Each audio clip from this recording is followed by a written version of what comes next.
Chad Zumach, I wish that was the real Chad Zumach, says they were shitting on her hard. Well, then I like these pretty antisocial ladies. If they're shitting on Keanu, then they sound great. What's not to like? Like I said, you guys, be nice. We said their name. That's probably the highlight of their day. They're doing a little show, trying to, get a little attention for themselves, talking a little shit about dramatic things. Leave them alone. Plus, they're shitting on Keanu. Leave them alone.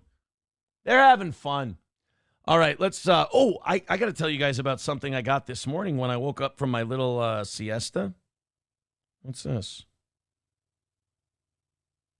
Uh-oh. Oh, okay, that's okay. I was looking at I got an email about, from State Farm that says, is that true? JH says, Aaron, Chrissy Mayer was blaming you for Nick Rekieta's downfall. Me? See, I would have said it was the other way around. Like, if I hadn't gotten out of that cyclone of shit, that could have brought me all the way down. Almost did. I would say it's the other way around. He was already a mess when I met him. I mean, high on Molly the night of the show. He licked my face the first night we met. We're at Benton Station. Licks my face. Like, come on. We're not licking faces. Stop. He did it like 3-4 times. He was a face licker. Don't be a face licker.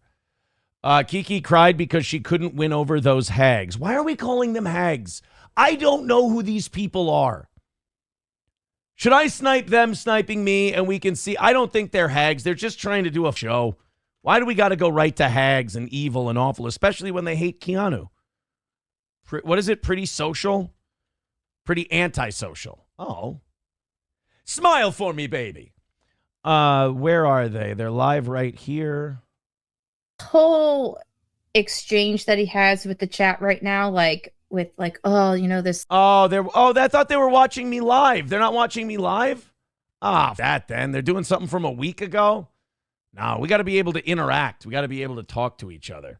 They're late on this. You know what I think? Is this one of those shows where, like, once the shows that are kind of onto shit right away latch onto something, they grab onto it. They see how well it does, and then they grab onto it after?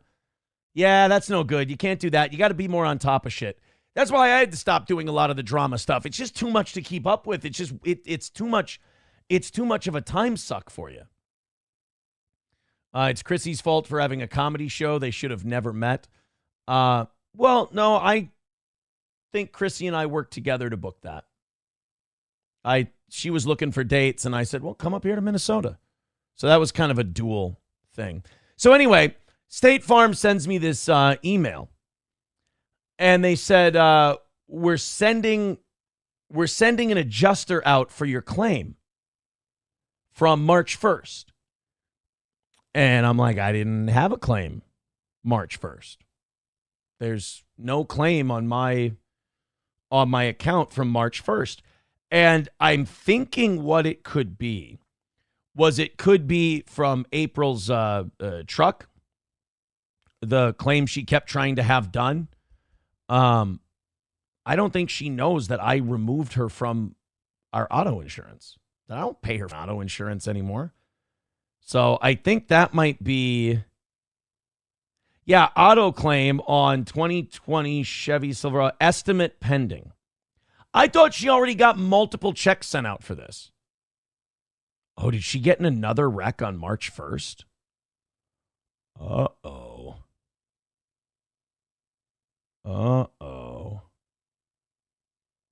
Oh, she hasn't cashed. Oh, interesting.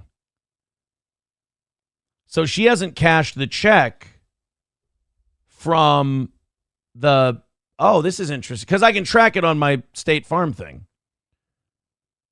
She hasn't cashed the check that they gave her to fix her truck from when she hit that deer when we were driving. But if she's not covered on my insurance plan anymore, does she get to use that? Or because it happened while she was covered, she does get to use? I don't know.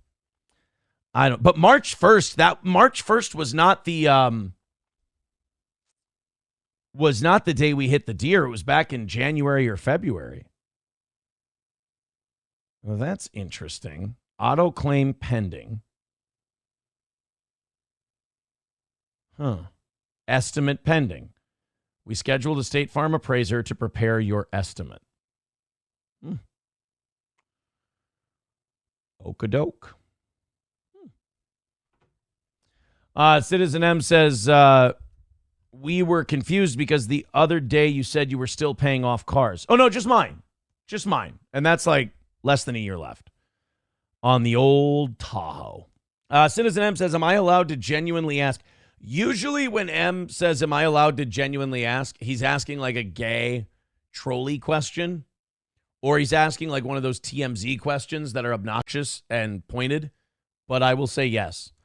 Do you stand behind asking Johnny if he had a death wish last members only show? I was honestly surprised only because he hadn't said anything about SP or her dog. He hinted at it. But I was on my show, I was talking shit.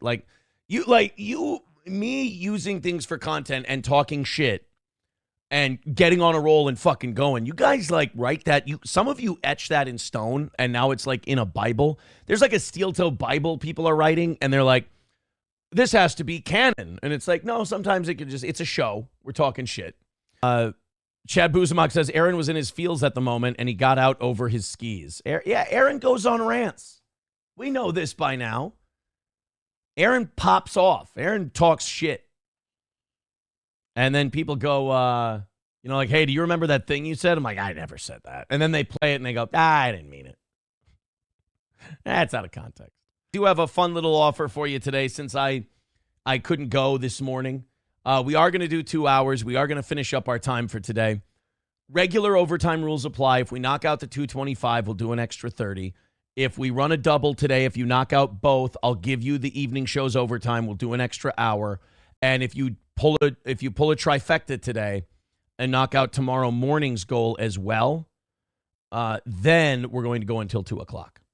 So that is the offer. And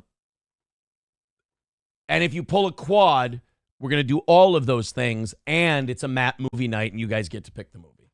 So that's the deal. The most underrated movie will be the Lifetime original Coke Fest, starring Aaron Imholtz. I can't have that, my name on that. Thank you. Is your tum-tum feeling better? You need to learn to drink like a man. I don't think it was necessarily the quantity. I think it's what I was mixing in there and not eating. Like there was a Bloody Mary. I can count what I had. And this is starting at 9-10 in the morning for the football party that I was at. Bloody Mary, old fashioned. 3 mimosas and 3 beers. That was my consumption for the whole day. So like 8 drinks over the course of 9 hours, 9 to 6, 10 to 6, 8 or 9 hours. That shouldn't be that bad. I'm telling you, like I sucked at it yesterday. It was bad. Rachel says not eating is what gets my husband. Yeah, like I said, I never vomit when I drink. It's been like ages, years since Adrian and I were doing like weekly comedy shows. It's been that long since I was with my first wife. I can remember. And I puked the day after a comedy show. I do recall.